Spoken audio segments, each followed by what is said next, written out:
Hey guys, hope you all are having a wonderful day. So this one's gonna be how to sign the perfect first client for your agency. Something which is very simple, but a lot of people miss out on. And I am recording this and being live here, whatever you wanna call it, just because I have personally faced this issue.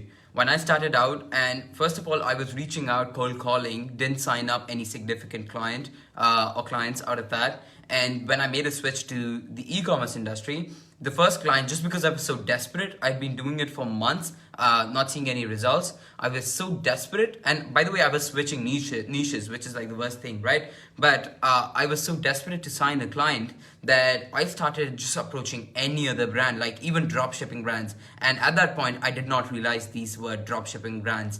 And that's the worst mistake I made. I feel like, well, you could call it, oh yeah, Krishna, you got experience. Well, so I work with around like 2 to 3 dropshipping brands, and you could say I got experience out of it, but I did not get them any results because their product, the brand itself didn't function, and I didn't realize what of a big mistake I had made, and I had wasted literal 3 months of mine just working and trying to get results out of these clients, and they were paying me like in like a 3-figure, if that makes sense. They were paying me in 3 figures, right, per month, and the work I was doing for them in return for like the 3 figures they were paying, and it's not even like $9.99, like just divided by 2 and go a bit lower. I can't even say it, it's so low, and I just went for it. I just did it just because everybody talks about getting experience, something which people talk about in internships as well, which I genuinely hate, and I feel like it's all trash, right? But the worst mistake I made, and I don't want you guys to be doing that. So in this one, we're gonna talk about how to evaluate businesses, brands, whatever you wanna call it, and how to establish and how to evaluate and establish if a brand is suitable to work with your agency. Now, in this topic which we're going to talk about, the two things which always come up, and it's very simple: what are you looking for, and what do you want to avoid when you're looking for brands, or especially when this is like your first 3 clients you're signing on, right? And I would like first of all start with this is the personal mistake I made. I went for quantity. I tried signing a lot of clients because I felt like if I sign clients who are doing who are paying me like $300 to $500 per month when I was starting out, honestly, and I could sign a lot of them, and then I would slowly build like my revenue up, which was the worst mistake I made because I genuinely could not get any results for them because they were bad clients, and that's something which I'm going to cover up in like 1 minute, okay? But now, in terms of your potential client, what do you want to do? How do you want to go about signing your potential clients? Do you have a checklist in mind? If you do not, this video is for you. This live video, whatever you want to call it, right? Number one thing, target single owner or single location based businesses, depending on you're working with like local business or e-commerce businesses, right? Just target single based businesses, okay? Single location based businesses. This is why I say, because when I was targeting these big brands, first of all, I had no idea who I was approaching when I was just starting out, and I made so many mistakes. Second thing, if you do end up signing a client with multiple locations, it's going to be so super hard for you to get them results at start, because everything is just going to be new for you. Even your service, who you're selling, how to communicate with these clients with multiple locations. I personally, I'll be honest, I do not work with a lot of multiple location brands till now. I have 2 of them on board, one of them being a major giant, right? And they have country-based different marketing teams, and it's so hard to interact with them, honestly. And I would just tell you to avoid it if you're just starting out. But yeah, if you have like a personal contact with the owner, and if you're in touch through like LinkedIn or Instagram, well, definitely go for it, okay? You can learn. But just as a first instance, if you have no clients onboarded, or if you have no meetings coming up, I would avoid to reach out to very large, insanely large brands, okay? Not even the verified brands. I suggest people to reach out to verified brands if they are currently working with at least 2 to 3 clients minimum, okay? Second thing would be, there should be more than 1 employee. If there's not, the brand is not a brand. And this also includes a lot of dropshipping businesses, especially that's what I was reaching out to, and I made a big mistake.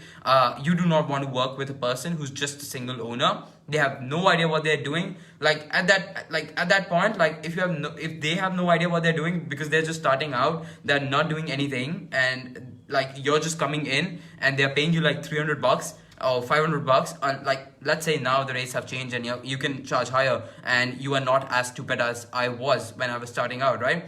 Even if they are paying 1K, they themselves have no idea about team building, brand building. They themselves are learning it, so not the best clients to reach out to. Which leads me to my next point, which is these businesses need to be already profitable and should know how to acquire customers. If they do not know, and if they do not have recurring customers coming in, you might as well just take like 50% of the company, because honestly you're gonna have to do so much work, because you will be handling the entire marketing for them. And marketing is basically like 60% of, I don't want to go into numbers, but like it's the major part of like brand building. And if they themselves are not doing marketing, they have no idea how to generate revenue right now, then do not think that you will be able to do it for them by just being like a Facebook ads guy or a TikTok ads guy, or just like an agency. Because then you're not an agency, you're working as an employee, like spending hours and hours just to make something out, just to get them some amount of return, which is never gonna come, honestly. Right? Second thing, not really second thing, but the next thing would be, this product should actually be a quality product, should be in demand. Okay, if you are working with a business which they're selling like some random gym equipment, which you see in these telemarketing like commercials, if you have ever seen them, right?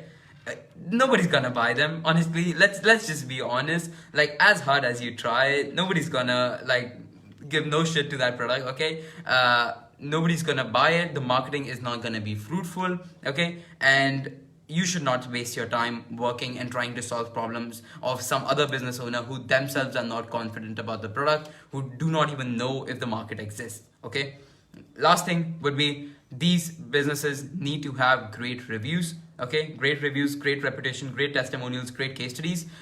If customers themselves are having a bad experience with the product, any amount of PR, any amount of marketing you do, it's really not gonna help, because at the end of the day, word of mouth spreads farthest and the fastest. Okay, so make sure they have good reviews, good testimonials, and that's why I talk about like recurring revenue as well. If they have revenue coming in, people are buying. Okay, and if they have like a returning customer rate, a higher returning customer rate, the customers are happy as well. So maybe target the brands which have like a higher returning customer rate. Okay, now things you should avoid. First of all, why I said like about like brands who are not generating enough revenue. You go on like Kickstarter or you go on Indiegogo, like products like these. I have worked with products on Indiegogo and Kickstarters, and the people were great, but they were just a startup who had no idea how to generate revenue. And it's going to be so hard for you to generate revenue for them and figure out everything for them, that you might as well take equity in it, right? So that's why I would say avoid it. The only exception I would say here is that if you feel like that product is like mind-blowing, like something you have never seen, it's like out of the world product you're seeing on websites like Indiegogo and Kickstarter, go ahead, reach out to them, make it sell, because you believe in it. Okay, if the product is not, next thing in terms of avoiding, if the product is not in demand, okay, nobody's gonna buy it. If the product does not have like great reviews, nobody's gonna buy it. And the brand itself has the brand itself is gonna get all the negative comments, and your ads as well are gonna get negative comments, and you don't want to be in a place where you're trying to fix and like putting out fire like here and there in comment section on ads, on their organic content. That's not our goal here. We're trying to be a very nice, very boutique, a very streamlined agency. Lastly, like this is like the end of the list, but one last thing I would say is like, even after hearing this, you will get clients who want to work in like pure commission basis for you and do not have any idea how their product sells. Okay, and do not make the mistake. It's very lucrative when you have 0 clients and people are approaching you for your like 100% commission based offer. But like if you think long term, like that's from my past experience, nobody would be interested in buying their product. Okay, I would definitely not recommend you to work with brands like this, and I would tell you to stop, because what ends up happening is, even if you sign them on today just out of desperation, you're gonna work with them for like 2 to 3 months, and you're not going to be able to generate any results, and it's basically going to be you wasting 2 to 3 months. You're not getting any experience out of it. You don't want a bad experience. Instead, wait for like 20 days more. You might sign a good client who pays you like 2,500 bucks, like a standard price, like 2,500 plus a return, or like a return on spend deal on that, or depends on your leads if you're doing like with local businesses, right? And you can get a better experience with them, and you just had to wait like 20 days. So keep at it. Do not focus on quantity, focus on quality. You only want good clients on your roster, and that's basically it. I hope you keep this in mind, and I know for sure people are gonna make mistake even after watching this video, because something's just come out of experience. And go ahead, have a fun day, but just try to keep these things in your mind, and I hope you kill it with your further clients. I hope you sign your clients soon. And apart from this, if you need one-on-one help scaling your agency to the 15K per month mark within the next 80 to 90 days, then I will leave a link to my scheduler below in the comments. So you can book in a call either in the comments or the description. You can book in a call with me. It's just going to be a general chat, and I can help you make the path for your agency within the next, like, however long the call goes. But that's basically it. Like, regardless of you working with us, I want to make sure you guys are killing it. And yeah, have a good day. If you have any questions, send me a message on DMs. Bye bye.